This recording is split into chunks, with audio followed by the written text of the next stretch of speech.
Assalamualaikum warahmatullahi wabarakatuh. Innal hamdalillah nahmaduhu wa nasta'inuhu wa nastaghfiruh wa na'udzu billahi min shururi anfusina wa min sayyiati a'malina may yahdihillahu fala mudilla lahu wa may yudlil fala hadiya lahu. وأشهد أن لا إله إلا الله وحده لا شريك له وأشهد أن محمدا عبده ورسوله يا أيها الذين آمنوا اتقوا الله حق تقاته ولا تموتن إلا وأنتم مسلمون. وقال النبي صلى الله عليه وسلم فإن أصدق الحديث كلام الله وخير الهدى هدى النبي محمد صلى الله عليه وسلم وشر الأمور محدثاتها فإن كل محدثة بدعة وكل بدعة ضلالة وكل ضلالة في النار. Kaum muslimin wal muslimah rahimani wa rahimakumullah. Kembali kita melanjutkan pembahasan dari kitab Tauhid, yakni pada bab yang terakhir ya dari kitab Tauhid, yakni bab yang ke-67, babun ma jaa fi qaulillahi ta'ala wa ma qadarullaha haqqa qadrih wal ardu jami'a qabdatuhu yaumal qiyamah was samawatu matwiyatun biyaminih subhanahu wa ta'ala amma yusyrikun. Ini dalam surat Az-Zumar ayat yang ke-67. Allah Subhanahu wa ta'ala berfirman, dan mereka tidak mengagungkan Allah sebagaimana mestinya, padahal bumi seluruhnya dalam genggaman Allah Subhanahu wa ta'ala pada hari kiamat. Dan langit digulung dengan tangan kanannya. Maha suci Allah dari apa yang mereka sekutukan. Nah, pada pertemuan sebelumnya ya sudah kita bacakan ayat ini, kemudian juga beberapa dalil ya dari hadis Nabi Sallallahu Alaihi Wasallam, hadis yang bersumber dari sahabat Abdullah bin Mas'ud radhiyallahu ta'ala anhu. Kemudian juga ya beberapa hadis yang setelahnya,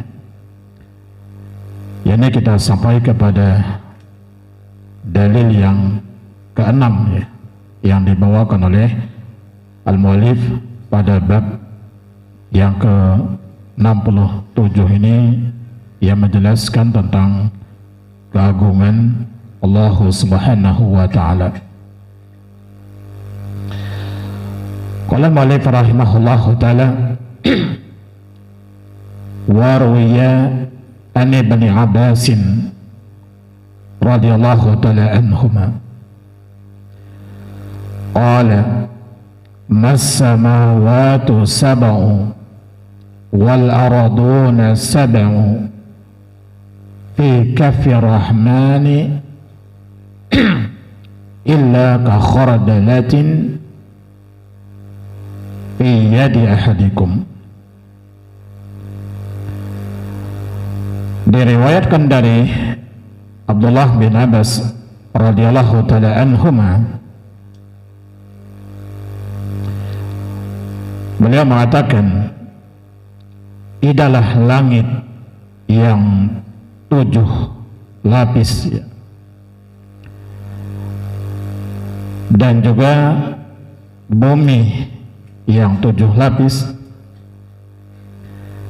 di telapak tangan Allah Ar-Rahman, kecuali bagaikan sebutir biji sawi yang diletakkan di telapak tangan salah seorang di antara kalian.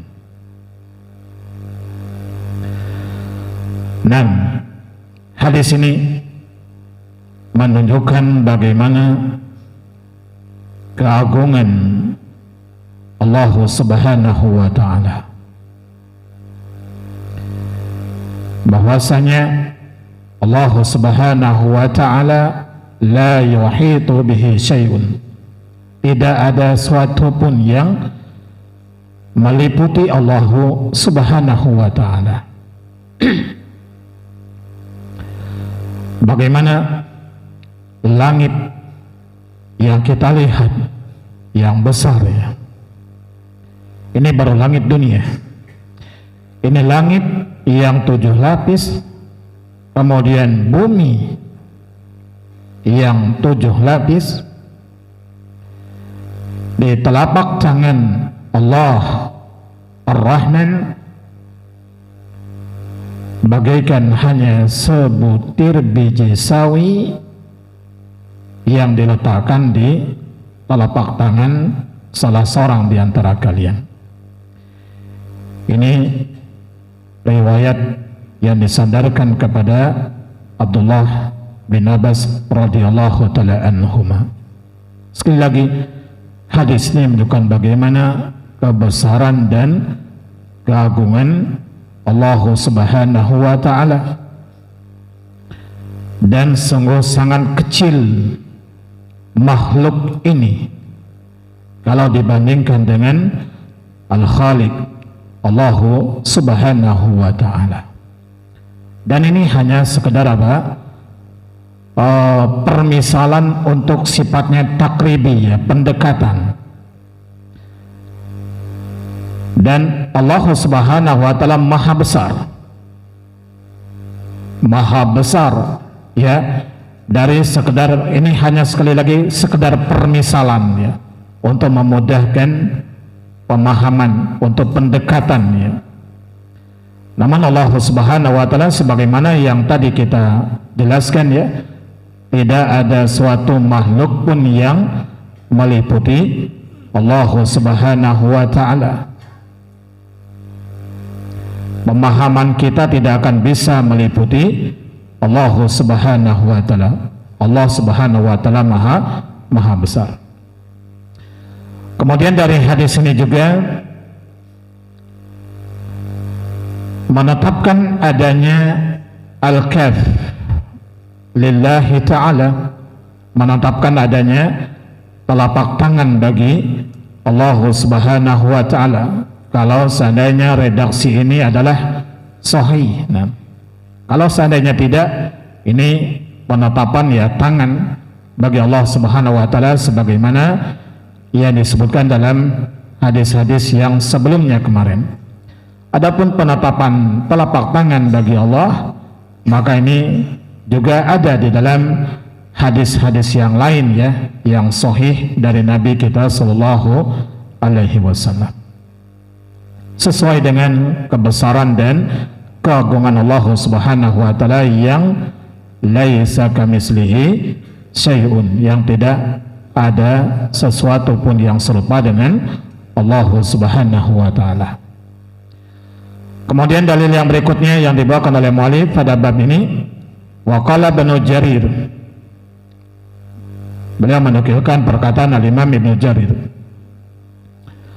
haddatsani Yunus, telah menceritakan kepadaku Yunus, akhbarana Banu Wahbin, telah menghabarkan kepada kami Ibnu Wahab, qala Ibnu Zaidin, Ibnu Zaid mengatakan haddatsani abi, bapakku telah menceritakan kepadaku, qala Rasulullah sallallahu alaihi wasallam, Rasulullah sallallahu alaihi wasallam beliau bersabda. Imam Ibnu Jarir membawakan ini, dan Rasulullah sallallahu alaihi wasallam bersabda, ma as-samawatu sab'u fil kursiyyi illa kadarahima sab'atin ulqiyat fi tursin. Kata Nabi Sallallahu Alaihi Wasallam dalam riwayat ini, 7 langit atau ke-7 langit berada di kursi.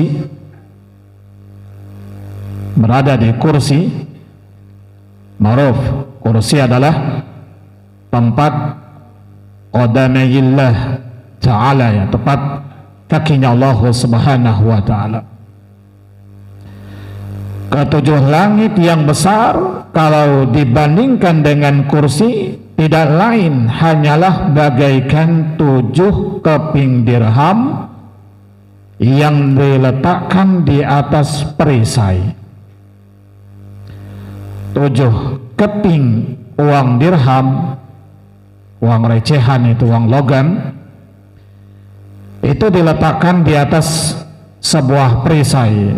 Perisai itu tameng, ya. Kalau pada zaman dahulu orang berperang itu ada perisai, ada tameng gitu. Apalah artinya uang dirham yang kecil walaupun jumlahnya 7 kalau dibandingkan dengan perisai tadi. Ini menunjukkan bahwasannya bagaimana besarnya kursinya Allah Subhanahu wa ta'ala kalau dibandingkan dengan langit yang 7. Qala wa qala Abu Dzar radhiyallahu ta'ala anhu, berkata Abu Dzar radhiyallahu ta'ala anhu, sami'tu Rasulullah sallallahu alaihi wasallam. Ini dalil yang ke-8, ya. Abu Dzar radhiyallahu ta'ala anhu mengatakan, saya mendengar Rasulullah sallallahu alaihi wasallam bersabda, mal kursiyyu fil arsy illa ka halqatin min hadidin ulqiyat baina zahrai falatin minal ard. Kursi yang berada di arasy, ya, kursi kalau dibandingkan dengan arasy tidak lain hanyalah bagaikan sebuah gelang besi, ya, cincin atau gelang, ya, yang terbuat dari besi yang dibuang di tengah-tengah padang pasir. Nah, apalah artinya kalau dibandingkan tadi, ya, cincin atau gelang, ya, kalau dibandingkan dengan apa? Padang pasir yang begitu luas. Itulah perbandingannya antara kursi dengan arasy-Nya Allah Subhanahu wa ta'ala. Kalau begitu adanya, bagaimana perbandingan langit, ya, yang 7 ini kalau dibanding dengan arasy-Nya Allah, ya, nggak ada arti lagi. Nah, kemudian dalil yang berikutnya atau hadis ini sama seperti hadis yang sebelumnya tadi, menunjukkan bagaimana kebesaran dan keagungan Allah Subhanahu wa ta'ala. Arasy yang begitu besarnya, Allahu Akbar. Allah Subhanahu wa ta'ala maha besar dari semua makhluknya, maha besar dari semua makhluknya. Kemudian dalil yang berikutnya, wa ani bin Mas'udin qala, dari Abdullah bin Mas'ud beliau mengatakan, baina samai dunya wallati taliha 500 amin. Jarak antara langit dunia adalah langit yang kita lihat ini, dengan langit-langit yang setelahnya, berarti langit yang kedua, itu kata Abdullah bin Mas'ud adalah jaraknya 500 tahun. Maksudnya 500 tahun perjalanan. wa baina kulli sama'in wa sama'in khamsu mi'ati amin. Kemudian jarak antara satu langit dengan langit yang lainnya perjalanan 500 tahun. Dan kita tahu bahwasanya langit tadi ada 7 lapis. Wa bainas sama'i sabi'ah wal kursi khamsu mi'ati amin. Kemudian jarak antara langit yang ke-7 dan kursinya Allah 500 tahun perjalanan juga. Wa bainal kursi wal ma' khamsu mi'ati amin. Kemudian antara kursi dan adanya air, di atas kursi nanti ada air, itu juga perjalanan khamsu mi'ati amin, ya, jaraknya perjalanan 500 tahun. Wal arsyu fawqal ma'. Kemudian arasnya Allah Subhanahu wa ta'ala di atas air. Wallahu fawqal arsy. Dan Allah Subhanahu wa ta'ala di atas arsy. La yakhfa alaihi syai'un min a'malikum. Kemudian kata Abdullah bin Mas'ud, tidak ada yang tersembunyi bagi Allah suatu apapun dari perbuatannya kalian. Akhrajah Ibnu Mahdi. Hadis ini dikeluarkan oleh Ibnu Mahdi dari Hamad bin Salamah, dari Asim, dari Zir, dari Abdullah, dan diriwayatkan juga semisalnya oleh Al-Mas'udi dari Asim, dari Abi Wa'il, dari Abdullah. Al-Hafidh Al-Imam Al-Zahabi rahimahullah mengatakannya juga, qala walahu turukun. Beliau mengatakan hadis ini memiliki beberapa jalan. Jemaah yang dimuliakan Allah Subhanahu wa ta'ala, Abdullah bin Mas'ud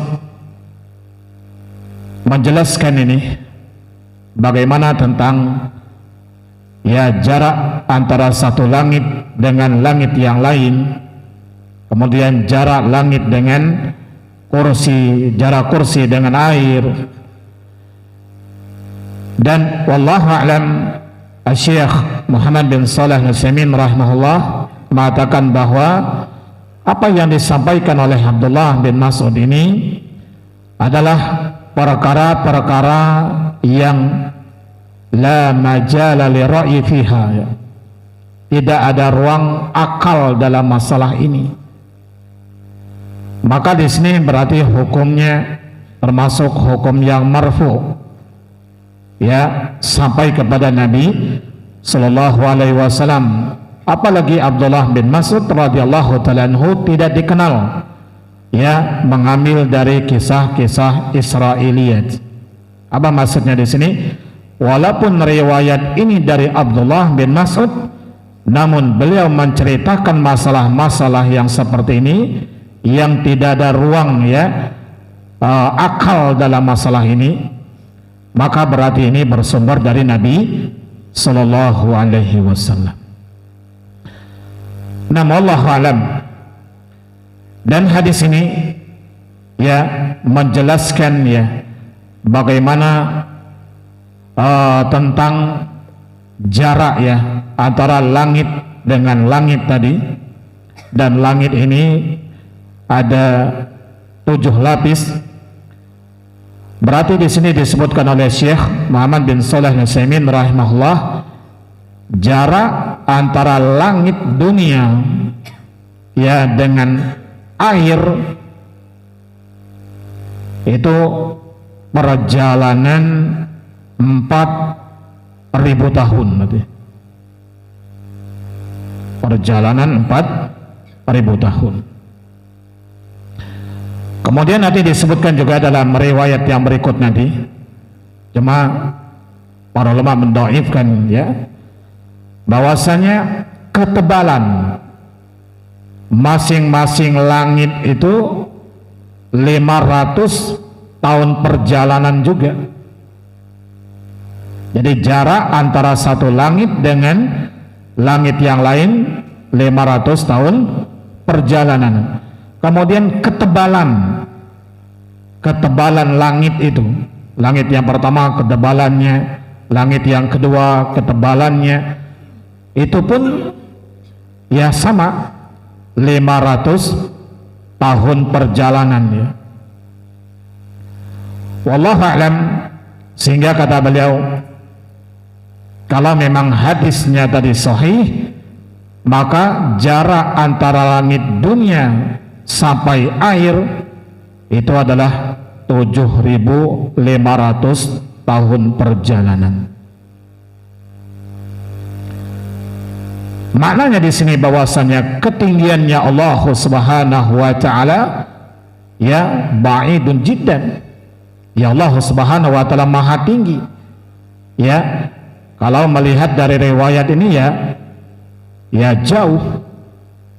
Namun Allah Subhanahu wa taala maha mengetahui, maha melihat apa yang dilakukan oleh makhluknya, apa yang dilakukan oleh yakni manusia dan seluruh makhluk yang lainnya. Kemudian jemaah yang dimuliakan Allah Subhanahu wa taala, dari hadis ini juga tadi disebutkan wallahu fawqal arsy. Allah Subhanahu wa taala di atas arsy. Ini adalah merupakan nas yang jelas menetapkan uluwillah, maha tinggi Allah Subhanahu wa taala dari sisi uluwan zatian, dari sisi zatnya. Karena uluwullah, ketinggiannya Allah Subhanahu wa taala ini terbagi menjadi dua.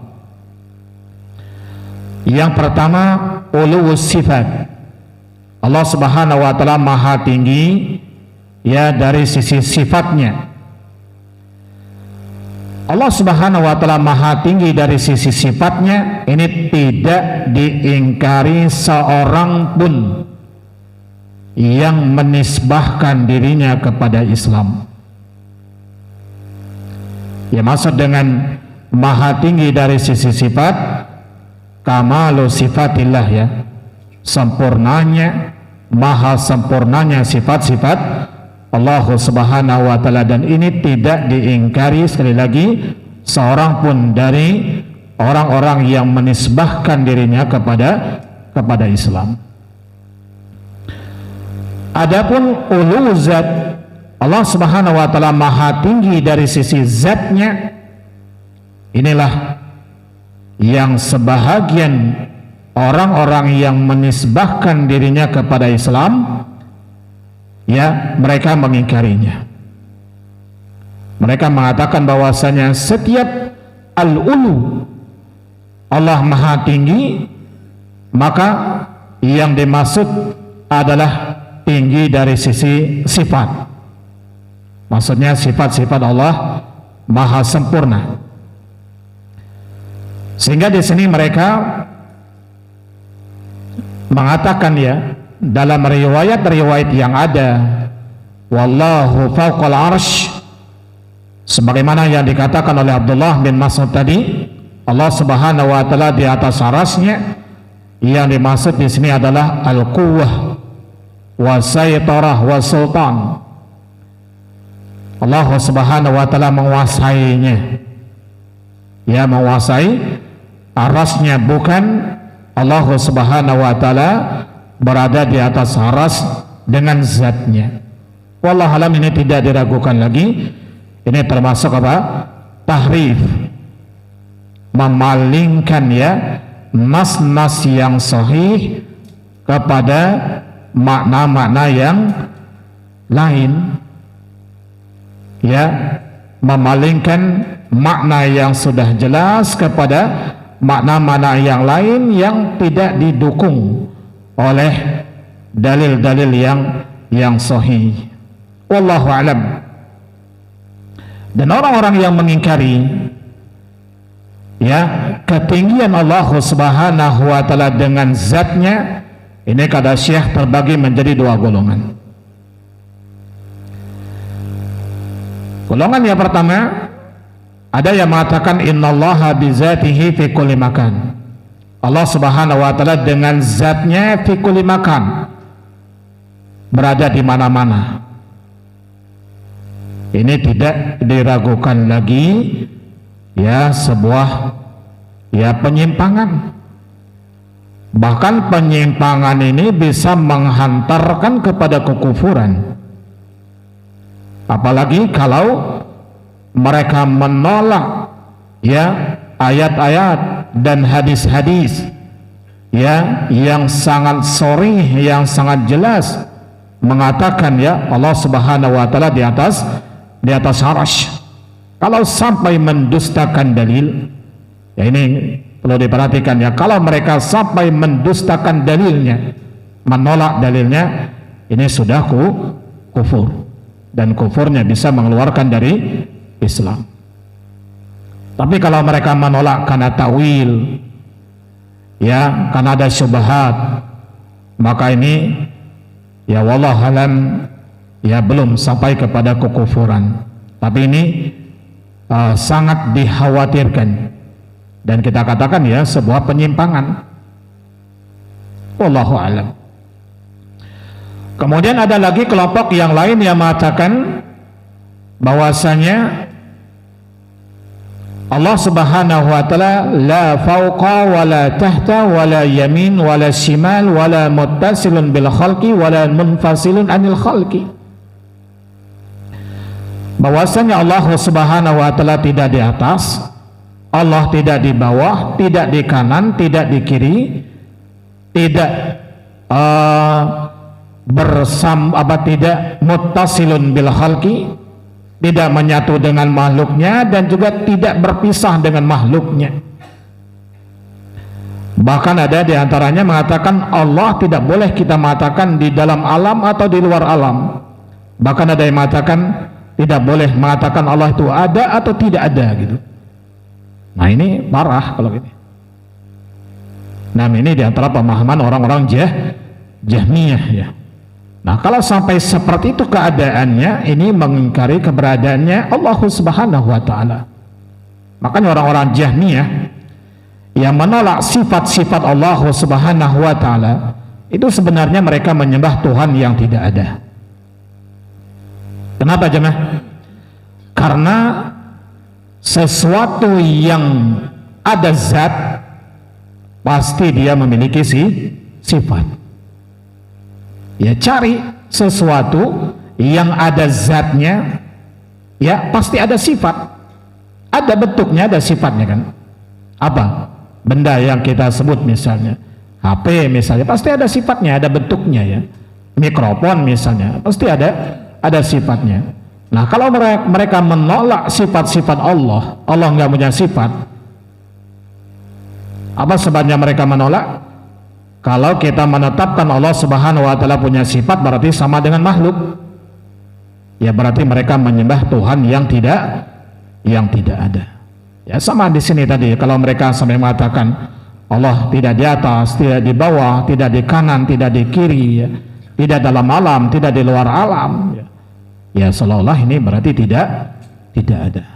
Wallahu alam. Intinya kalau mereka sampai menolak dalil-dalil yang sahih, imma di sini bisa menyebabkan kepada kekufuran, kufur yang mengeluarkan dari Islam, atau paling tidak di sini mereka jatuh ke dalam penyimpangan yang sangat jauh. Wallahu ta'ala. Kemudian dalil yang berikutnya, wa anil Abbas bin Abdul Muttalib radhiyallahu ta'ala anhu, dari Al-Abbas bin Abdul Muttalib radhiyallahu ta'ala anhu, qala Rasulullah sallallahu alaihi wasallam, Rasulullah sallallahu alaihi wasallam bersabda, "Hal tadruna kam bainas samai wal ard?" Tahukah kalian berapa jarak antara langit dan bumi? Qulna, kami menjawab, Allah wa rasuluhu alam. Allah dan Rasulnya yang a'lam, yang lebih tahu. Qala bainahuma masiratu 500 sanatin. Kemudian Nabi sallallahu alaihi wasallam mengatakan jarak di antara keduanya, langit dan bumi tadi, perjalanan 500 tahun. Wa min kulli sama'in ila sama'in masiratu 500 sanatin. Kemudian jarak masing-masing langit kepada langit yang berikutnya tadi, antara langit satu ke langit kedua, langit dua sampai langit ketiga adalah perjalanan 500 tahun. Wa kisafu kulli sama'in masiratu 500 sanatin. Kemudian ketebalan masing-masing langit tadi adalah sejarah perjalanan 500 tahun juga. Wa bainas sama'i sabiyah wal arsh bahrun baina asfalihi wa alahu kama bainas sama'i wal ard wallahu ta'ala fawqa dhalik. Kemudian jarak antara langit yang ketujuh dan arasy ada bahrun, ada laut, yang baina asfalihi wa alahu, yang jaraknya antara dasarnya samudera ini dengan permukaannya, antara dasarnya dengan permukaannya seperti jarak antara langit dan bumi. Jadi seperti perjalanan 500 tahun juga. Wallahu ta'ala fawqa dzalik, dan Allah subhanahu wa ta'ala di atasnya, di atas yang demikian. Walaysa yakhfa alaihi syai'un min a'mali bani Adam. Tidak ada yang tersembunyi bagi Allah sesuatu apapun ya dari perbuatan anak Adam. Hadis ini dikeluarkan oleh Abu Daud dan yang lainnya. Namun sebagaimana yang tadi kita sampaikan ya, penyebutan ketebalan langit tadi dalam riwayat ini ya, para ulama kita melemahkan riwayat ini ya. Sebagaimana Syekh Albani rahimahullah mendhaifkan juga yakni hadis ini. Nama Allah alam. Jemaah yang dimuliakan Allah Subhanahu wa taala, ya hadis ini juga sama ya seperti riwayat yang sebelumnya menjelaskan bagaimana tentang keagungan dan kebesarannya Allah Subhanahu wa taala, dan juga hadis ini menunjukkan bagaimana ya ulu, ya maha tingginya Allah Subhanahu wa taala, yakni Allah Subhanahu wa taala di atas arasnya. Wallahu alam. Ini jemaah yang dimuliakan Allah Subhanahu wa taala, jadi beberapa dalil yang dibawakan oleh al-muallif ya pada bab ini tentang keagungannya Allah Subhanahu wa taala. Kemudian bagian akhir dari pembahasan ini kita sebutkan beberapa masail atau faidah-faidah yang disebutkan oleh Syekh Muhammad At-Tamimi rahimahullah. Faidah yang pertama adalah tafsir dari firman Allah Subhanahu wa taala, ayat yang tadi kita bacakan ya. Wal ardu jami'an qabdatuhu yaumal qiyamah. Ya, bumi semuanya dalam genggaman Allah Subhanahu wa taala pada hari kiamat nanti. Ayat ini menunjukkan keagungan Allah dan kebesarannya. Kemudian juga pada ayat ini menunjukkan kecilnya seluruh makhluk dibandingkan dengan Allah Subhanahu wa ta'ala. Bagaimana tadi langit, ya kalau dibanding dengan kursi nggak ada artinya langit dan bumi. Kursi kalau dibandingkan dengan arsy nggak ada artinya kursi. Dan Allah Subhanahu wa ta'ala maha besar dari semua makhluknya ini. Terus bagaimana dengan kita? Kalau dibandingkan dengan bumi saja nggak ada artinya kita. Dibandingkan dengan Pulau Bangka saja nggak ada artinya dirinya kita.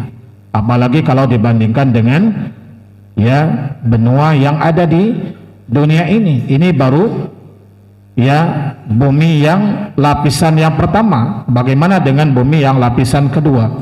Bagaimana kalau perbandingan dengan langit? Bagaimana perbandingan dengan kursi? Bagaimana perbandingan dengan arasnya Allah Subhanahu wa ta'ala? Dan semua makhluk-makhluk Allah itu tunduk kepada Allah Subhanahu wa ta'ala. Padahal makhluk-makhluk yang besar ini tidak ada tempat kembalinya. Kan nggak ada surga dan nerakanya bagi langit dan bumi, ya bagi kursi, bagi arsy. Sedangkan kita ada tempat kembalinya. Namun manusia masih banyak yang membangkang. Jadi ayat ini menjelaskan bagaimana kecilnya ya seluruh makhluk kalau dibandingkan dengan Allah Subhanahu wa ta'ala. Kemudian pada ayat ini juga menunjukkan barang siapa yang berbuat syirik, ya ini hubungannya dengan bab yang kita bahas ya. Jadi barang siapa yang berbuat syirik kepada Allah Subhanahu wa ta'ala berarti dia tidak mengagungkan Allah dengan pengagungan yang sebenar-benarnya. Nah, kemudian faedah yang kedua, anna hazil ulum wa amsalaha baqiyatun indal yahudi alladzina fi zamanihi sallallahu alaihi wasallam wa lam yunkiruha wa lam yata'awwaluha. Ini kata Syekh Muhammad At-Tamimi rahimahullah, pengetahuan tentang sifat-sifat Allah sebagaimana yang terkandung dalam hadis-hadis atau dalam hadis yang pertama dikenal ya di kalangan orang-orang Yahudi yang hidup pada masa Rasulullah sallallahu alaihi wasallam. Ini kan orang Yahudi yang datang kepada Nabi sallallahu alaihi wasallam yang kita bacakan ya pada hadis yang sebelumnya, pada pertemuan sebelumnya pada bab ini. Nah, orang Yahudi yang datang kepada Nabi sallallahu alaihi wasallam ya, mereka tidak mengingkarinya dan mereka tidak menafsirkannya dengan penafsiran yang menyimpang dari kebenaran. Lihat di sini ya, mereka mengetahui ya, orang-orang Yahudi saja mengetahui tentang sifat-sifat Allah Subhanahu wa ta'ala ini. Kemudian faedah yang berikutnya, annal habra lamma dzakara lin nabi sallallahu alaihi wasallam saddaqahu wa nazala qur'anu bi taqriri dzalik. Ya, pendeta Yahudi tatkala dia menyebutkan kepada Nabi sallallahu alaihi wasallam tentang bagaimana sifat-sifatnya Allah, lalu Nabi sallallahu alaihi wasallam membenarkannya dan Al-Qur'an pun turun menetapkan ya apa yang seperti dikatakan oleh orang Yahudi tersebut. Kemudian faedah yang keempat, wuqu'u adhahiki minar Rasul sallallahu alaihi wasallam lama dzakara al-habru hadzal ilma al-'azim. Rasulullah sallallahu alaihi wasallam tertawa ya ketika mendengar pengetahuan yang agung ini yang disampaikan oleh pendeta Yahudi tersebut. Dan ini berarti ya apa yang disampaikan oleh Yahudi itu benar. Dan di sini juga bolehnya tertawa ya untuk menetapkan atau kita menyetujui sesuatu, dan sesuatu yang disampaikan itu adalah misalnya benar. Lalu misalnya seorang tadi tertawa, boleh ini, karena Nabi SAW juga tertawa ya tatkala mendengar yang disampaikan oleh orang Yahudi tersebut. Kemudian faedah yang berikutnya, at-tasrihu bi zikri al-yadain wa anna samawati fil yadil yumna wal ardina fil ukhra. Dari kisah ini ya menjelaskan bahwasanya ada penyebutan kedua tangan, dan langit ya, langit yang 7 lapis ya berada di tangan kanannya Allah, sedangkan seluruh bumi berada di tangan yang lainnya, sebagaimana yang telah disebutkan dalam hadis yang sebelumnya. Wallahu ta'ala, intinya semua ya riwayat-riwayat yang tadi kita bacakan ini menjelaskan yakni tentang keagungannya Allah Subhanahu wa taala. Adapun barangkali nanti faedah yang ke-6 sampai nanti faedah yang ke-19 yang disebutkan oleh mualif pada kitab ini, barangkali insyaallah akan kita sampaikan di pertemuan yang berikutnya nanti. Dan insyaallah mungkin setelah ini nanti kita akan membaca kitab yang lain yang barangkali insyaallah nanti kitab yang akan kita kaji bersama adalah kitab Al-Wajiz ya, Al-Wajiz fi Aqidah As-Salaf As-Salih Ahlussunnah wal Jamaah yang dikarang oleh Syekh Abdullah bin Abdul Hamid Al-Asari. Insyaallah barangkali nanti itu kitab yang akan kita bahas ya setelah kitab ini. Wallahu a'lam, barangkali ini yang akan bisa saya sampaikan. Wassallallahu ala Muhammad wa ala alihi washabihi wasallam, dan kita akhiri dengan doa kafaratul majlis. Subhanakallahumma wa bihamdika asyhadu an la ilaha illa anta astaghfiruka wa atubu ilaik. Wassalamualaikum warahmatullahi wabarakatuh.